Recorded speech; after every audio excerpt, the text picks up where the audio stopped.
হ্যাঁ, একদমই। তার কারণ অভিষেক বন্দ্যোপাধ্যায়রা, মমতা বন্দ্যোপাধ্যায়রা রাজনীতিটাকে সেই ট্র্যাকে ঢুকিয়ে নিয়ে এসছেন এবং তাতে সহযোগিতা করেছে বিজেপি।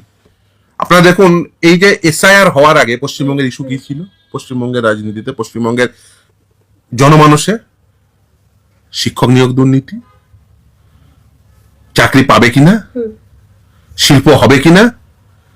এসআইআর হলো, মন্দির মসজিদ হলো, মমতা বন্দ্যোপাধ্যায় কি করলেন? প্রথমে দীঘায় জগন্নাথ মন্দির, দীঘায় জগন্নাথ মন্দির যেই তৈরি হলো, সঙ্গে আরো দুটো মন্দির বলে দিলেন, মহাকাল মন্দির হবে, দুর্গাঙ্গন হবে, আর ওদিকে হুমায়ুন কবির বললেন যে বাবরি মসজিদ হবে। তাহলে কি হলো? মসজিদ মন্দিরের রাজনীতিতে পশ্চিমবঙ্গের রাজনীতি ঢুকে গেল। এটাই তো চাইছিলেন, বিজেপি এনজয় করছে।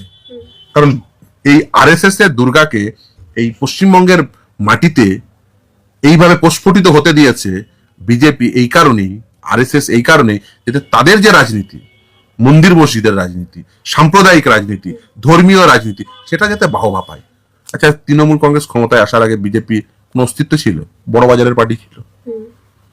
বড়বাজারে ওই মীনা দেবী পুরোহিত জিততো, আর তার আগে ওই জিততো ওই জুলুবাবু আর তপন শিকদার। জুলুবাবু ব্যক্তিগত কারিশমাই জিতত, জুলুবাবুকে কেউ বিজেপি বলে জিতাতো না ভোটে। জুলুবাবু ওই কৃষ্ণনগরে জিততেন, ওই ইভেন মুসলিম পাড়াতে গেলেও মানে ওই পাড়ার সব থেকে ভালো চেয়ারে জুলুবাবুকে বসতে দিতেন। কেন? তার কারণ তার ব্যক্তিগত কারিশমা ছিল। তপন শিকদার, মানুষ তাকে ভালোবাসত। তাছাড়াও কিছু স্থানীয় সমীকরণ ছিল, সে কথার মধ্যে আমি যাচ্ছি না। কিন্তু এর বাইরে, আর এই মীনা দেবী পুরোহিত সেই সময় কাউন্সিলর হিসেবে তিনি জিততেন, এর বাইরে বিজেপি ছিল কোথায়?